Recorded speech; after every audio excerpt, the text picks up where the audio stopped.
नमस्कार, news one India देख रहे हैं आप। मैं हूं आपके साथ शुभांगी सिंह मिश्रा। ये बुलेटिन की शुरुआत करते हैं। सबसे पहले बात करेंगे लखनऊ की, जहां एमएलसी चुनाव के लिए बीजेपी ने नामांकन दाखिल किया है। बता दें कि उत्तर प्रदेश विधानसभा में प्रत्याशियों ने आज अपना नामांकन किया है।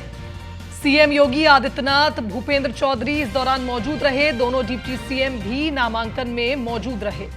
तस्वीरें आप देख सकते हैं, विधानसभा की तस्वीरें, जहां आज एमएलसी चुनाव के लिए प्रत्याशियों ने अपना नामांकन दाखिल किया। विजय बहादुर पाठक, मोहित बेनीवाल ने अपना नामांकन फॉर्म भरा। इसके अलावा महेंद्र सिंह, अशोक कटारिया, संतोष सिंह ने भी अपना नामांकन दाखिल किया। इधर धर्मेंद्र सिंह, राम तीरथ सिंघल ने बीजेपी की ओर से अपना नामांकन फॉर्म भरा है।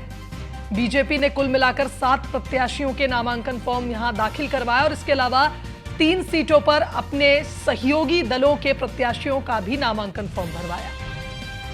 इस मौके पर नए कैबिनेट मंत्री ओपी राजभर भी नजर आए। यूपी विधानसभा में प्रत्याशियों ने आज नामांकन दाखिल किया। तस्वीरें आप देख सकते हैं, मुख्यमंत्री योगी आदित्यनाथ ने अपने 7 प्रत्याशियों का नामांकन दाखिल करवाया यहां पर। इसके अलावा मुख्यमंत्री के साथ साथ दोनों उप मुख्यमंत्री भी यहां मौजूद थे। प्रत्याशी महेंद्र सिंह जो कह रहे हैं बीजेपी के केंद्रीय और प्रदेश नेतृत्व का वो धन्यवाद करते हैं और सभी 10 की 10 सीटें जीतेंगे। कैमरामैन अमित शाहनी के साथ में इसके Vajpayee, news one India, Lucknow. तो देखिए, न्यूज़ वन इंडिया लगातार नजरें बनाया हुआ है। जिस तरह से आज सुबह से ही हलचलें तेज हुई थी और सभी को इंतजार था कि कब नामांकन भरा जाएगा। उत्तर प्रदेश विधानसभा में प्रत्याशियों ने पहुंचकर अपना नामांकन दाखिल कर दिया है। इस मौके पर प्रदेश के मुखिया सीएम योगी आदित्यनाथ भी नजर आए। और आपको बता दें कि एमएलसी चुनाव में बीजेपी ने अपने 7 घोषित प्रत्याशियों को आज नामांकन फॉर्म भरवाया है। इसके अलावा 3 सहयोगी दलों के एक प्रत्याशियों ने भी आज यहां पर नामांकन दाखिल किया है। बीजेपी के 3 सहयोगी दल, आरएलडी, अपना दल और सुभासपा के एक प्रत्याशी ने यहां पर आज नामांकन फॉर्म भरा है।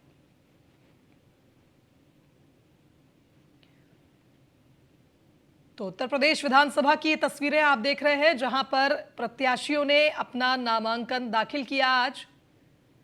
इस मौके पर सीएम योगी आदित्यनाथ, मंत्री भूपेंद्र चौधरी मौजूद रहे।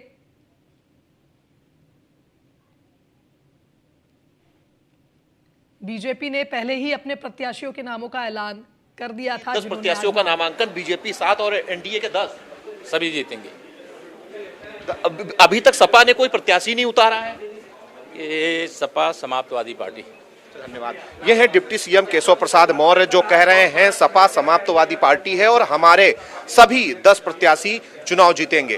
कैमरामैन अमित शाहनी के साथ में इसके Vajpayee, news one India, Lucknow. तो देख रहे हैं आप किस तरह से न्यूज़ वन इंडिया लगातार आपको अपडेट्स दे रहा है। का आभार व्यक्त। धन्यवाद। ये हैं बीजेपी के एमएलसी प्रत्याशी महेंद्र सिंह जो कह रहे हैं बीजेपी के केंद्रीय और प्रदेश।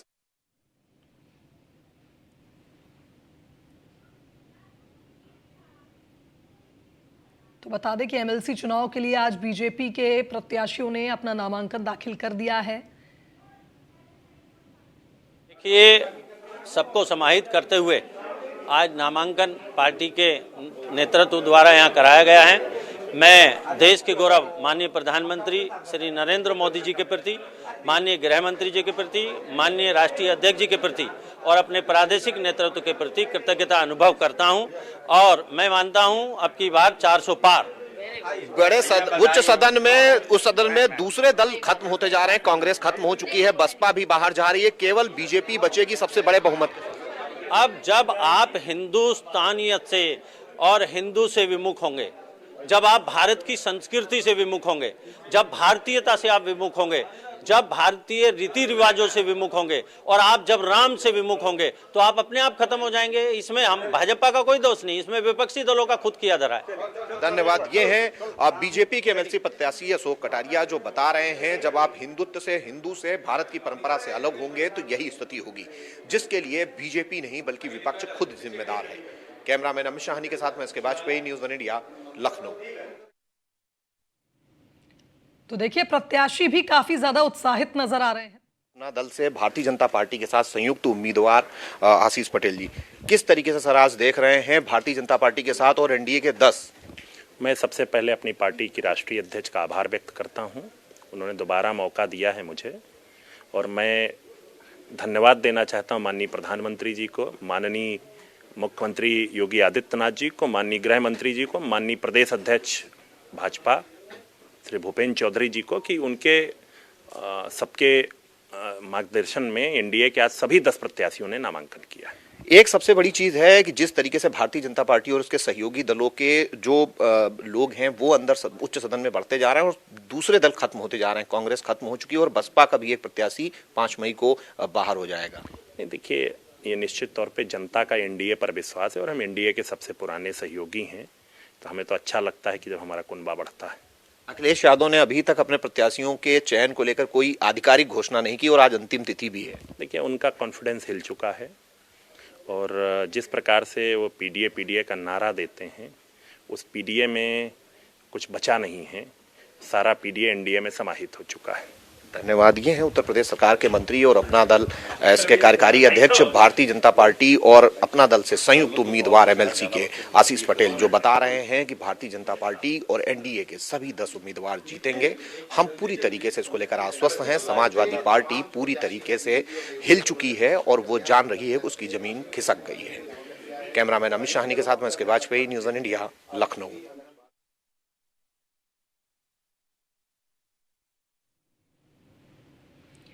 तो देखिए, जिस तरह से बीजेपी उत्साहित नजर आ रही है, साफ नजर आ रहा है कि एमएलसी चुनाव ही नहीं बल्कि लोकसभा चुनाव को लेकर भी बीजेपी पूरी तरह से तैयार है। और जिस तरह से उच्च सदन की बात हो रही थी, लगभग हर विपक्षी पार्टी को मुंहतोड़ जवाब देते हुए बीजेपी धीरे धीरे सबसे बड़ी पार्टी बन रही है। और प्रत्याशियों में जो उत्साह आप देख रहे हैं वो भी लाजमी है, क्योंकि प्रत्याशियों का मानना है कि आज की स्थिति अगर देखी जाए उत्तर प्रदेश में, तो धीरे धीरे जो विपक्षी दल हैं वो कमजोर हो रहे हैं और बीजेपी जिस तरह से सहयोगी दलों के साथ आगे बढ़ रही है, निश्चित ही एक बड़ी जीत आगामी लोकसभा चुनाव को लेकर भी बीजेपी मान रही है। उत्तर प्रदेश विधानसभा में प्रत्याशियों ने आज एमएलसी चुनाव के लिए जो नामांकन दाखिल किया है उसकी तस्वीरें आपको दिखा रहे हैं। मुख्यमंत्री योगी आदित्यनाथ तस्वीरों में नजर आ रहे हैं, जिन्होंने आज प्रत्याशियों को ये फॉर्म भरवाया। 7 सीटों पर बीजेपी ने अपने प्रत्याशी घोषित किए थे। उन सभी 7 प्रत्याशियों ने आज अपना नामांकन फॉर्म भरा है। इसके अलावा बीजेपी के 3 सहयोगी दल आरएलडी, सुभासपा, अपना दल के एक प्रत्याशी ने आज अपना नामांकन दाखिल किया है। इसके अलावा आपको बता दें, विपक्ष की ओर से सपा 3 सीटों पर अपने उम्मीदवार उतार रही है। एमएलसी चुनाव के लिए सभी पार्टियों के प्रत्याशियों ने आज अपने अपने नामांकन फॉर्म भरे हैं।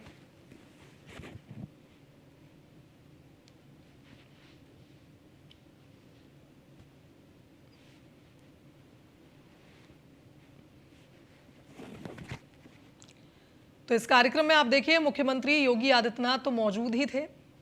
इस कार्य के दौरान दोनों डिप्टी सीएम भी मौजूद थे।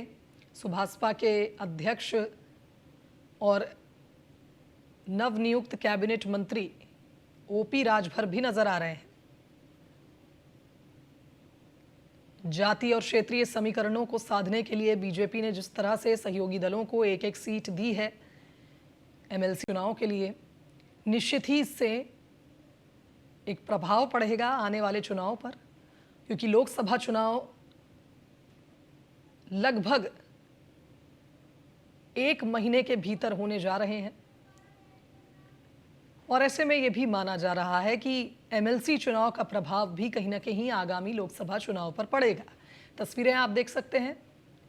महेंद्र सिंह, अशोक कटारिया, संतोष सिंह, ये वो नाम हैं जिन्हें बीजेपी ने एमएलसी में मौका दिया है।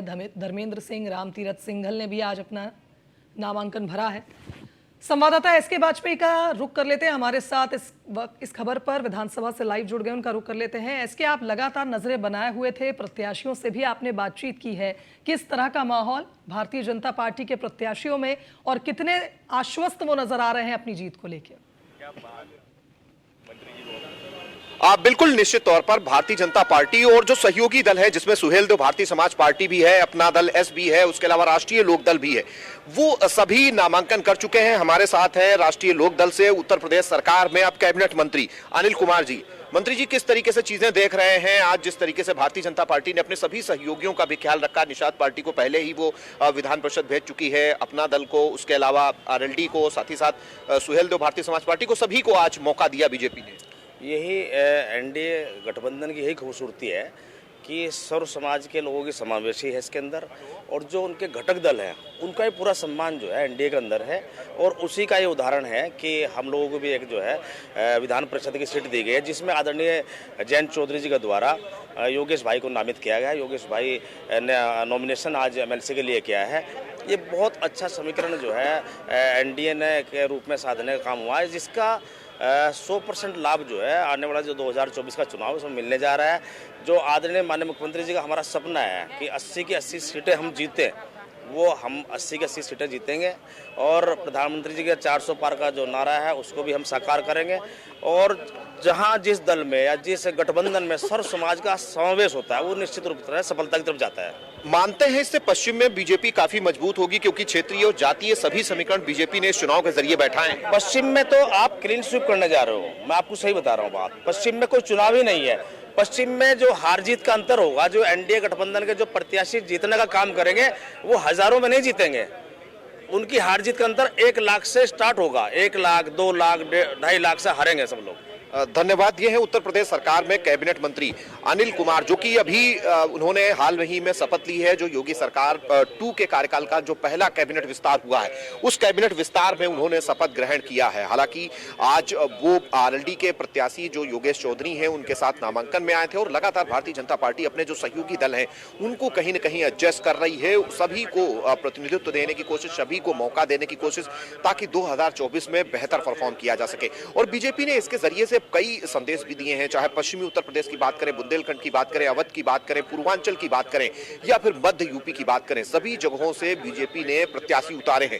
साथ ही साथ जातीय समीकरण भी बीजेपी ने खासा ध्यान दिए हैं, और लगातार कहीं न कहीं इसके जरिए से बीजेपी ने बहुत सारे जो समीकरण हैं वो साधने की कोशिश की। हालांकि इसका फायदा कितना होगा ये 2024 के लोकसभा चुनाव में पता चलेगा। और इसके जरिए से बीजेपी कहीं न कहीं एक मैसेज भी दे रही है कि अगर कोई भी सहयोगी हमारे साथ है तो उसको लेकर हम पूरी तरीके से उनके साथ खड़े हैं, और जो भी लाभ उनको पार्टी की तरफ से बनता होगा वो दिया जाएगा। कहीं न कहीं ये मैसेज भी देने की कोशिश, और जो नारा है सबका साथ सबका विकास, कहीं न कहीं उसको चरितार्थ करने की कोशिश भारतीय जनता पार्टी की इस माध्यम से।